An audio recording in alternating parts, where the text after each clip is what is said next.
of the these are the orbits of the atom.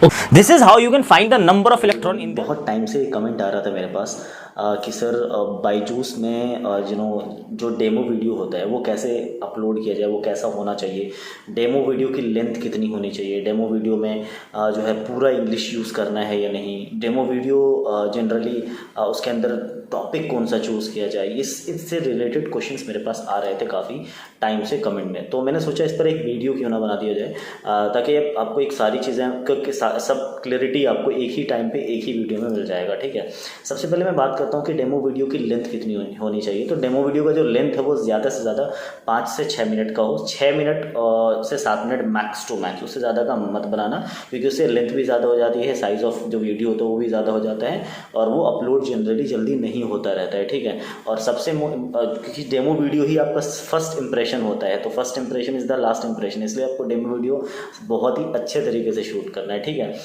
जितना ज़्यादा better हो सके आपके हिसाब से। ठीक है, और उसके बाद डेमो वीडियो के अंदर टॉपिक कौन सा चूज़ किया है। देखो डेमो वीडियो के अंदर टॉपिक वही चूज़ करो आप, जैसे लेट सपोज आपका फिजिक्स है, जैसे मेरा फिजिक्स था, तो आप वही चूज़ करना जो ज़्यादा जिस पे आप ज़्यादा कॉन्फिडेंट हो। ठीक है, जैसे कोई मैथ्स का है तो वो कहेगा भाई मैं ट्रिग्नोमेट्रिक्स चूज़ करूँगा, या कोई मैथ्स का तो वो कहेगा मैं surface area and volume choose करूँगा। तो आपको जिस पर बहुत ज़्यादा कॉन्फिडेंट हो, आपको उसकी अच्छी खासी नॉलेज है, मतलब आप उसको दूसरों को अच्छे तरीके से समझा सकते हो, आप वही टॉपिक चूज़ करना।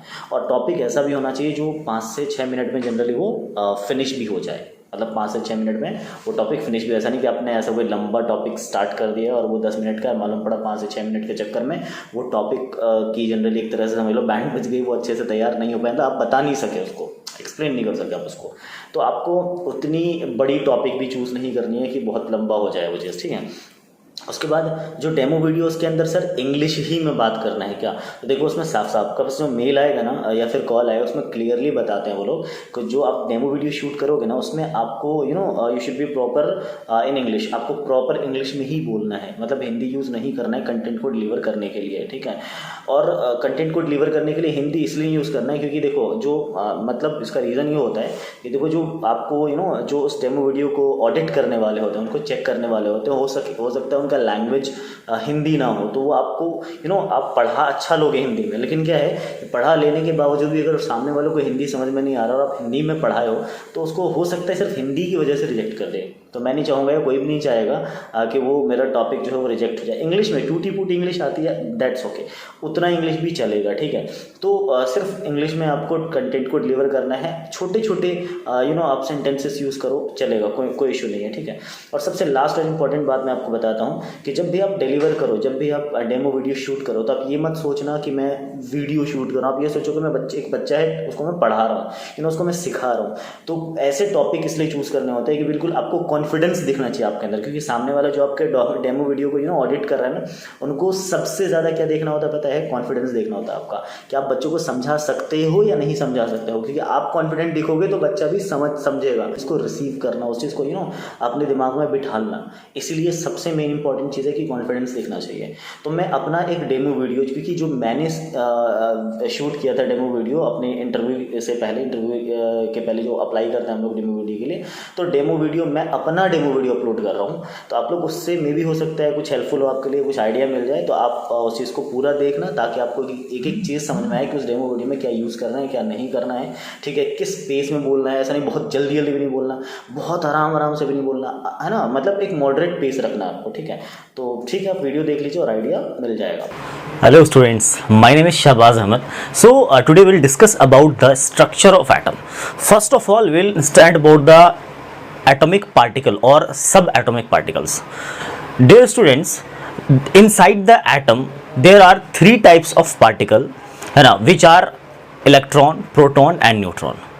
These 3 particles are called subatomic particles. Students, the electrons are negatively charged particles, protons are the positively charged particles, and neutrons does not have any charge. Now we will understand about the structure of atom. The structure of atom means that the arrangement of electron, proton and neutron inside the atom. So first of all we will draw a diagram. We will draw a diagram of atom. This is the nucleus of the atom. This is the nucleus of the atom, and these are the orbits. These are the orbits of the atom. Okay students, these are the orbit of the students. So how many orbits are there? How many orbits are there? Can you observe? So this is nucleus. This is nucleus. Students, these orbits are also known as energy level. These orbits, according to Niels Bohr, these orbits are also known as energy level. So in these orbits, electrons are present. Electrons are present.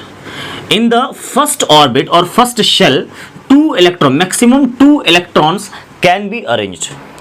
It means this 2 electron, this inside shell is also termed as K, and the second shell is also termed as L, and the third shell is also termed as M, and the fourth shell is also termed as N. So we can say this is first shell, this is second shell, this is third, and this is fourth shell. Dear students, in K shell, maximum 2 electrons can be arranged. In L shell, according to Niels Bohr, I am writing, according to Niels Bohr, in L shell, there are 8 electrons can be arranged. In M shell, the maximum number of electron will be 18, and in N shell, the maximum number of electron will be 32. So these electrons can be calculated by this formula, this general formula 2n square, which was given by Niels Bohr, where n is the number of orbit. If we put n equals to 1, then we will get this number of electron in K shell. If we put the n equals to 2, so you will get the number of electron in L shell, which is 8. If we put the n equals to 3, then you will get the number of electron in M shell. And if you put n equals to 4, so you will get the number of electron in N shell. This is how you can find the number of electron in their different orbits or different shells. Now students, as you can see, in K shell there are maximum 2 number of electrons. In L shell there are 8 electrons. So these dot shows the electrons in the shell. Students, the total number of proton is always equals to the total number of electron. It is given by the Thomson. According to Thomson, the magnitude of the proton and the electron is same. That is why an atom is considered electrically neutral. Now, where the electron, what is the position, what is the exact location of electron, proton and neutron in this atom?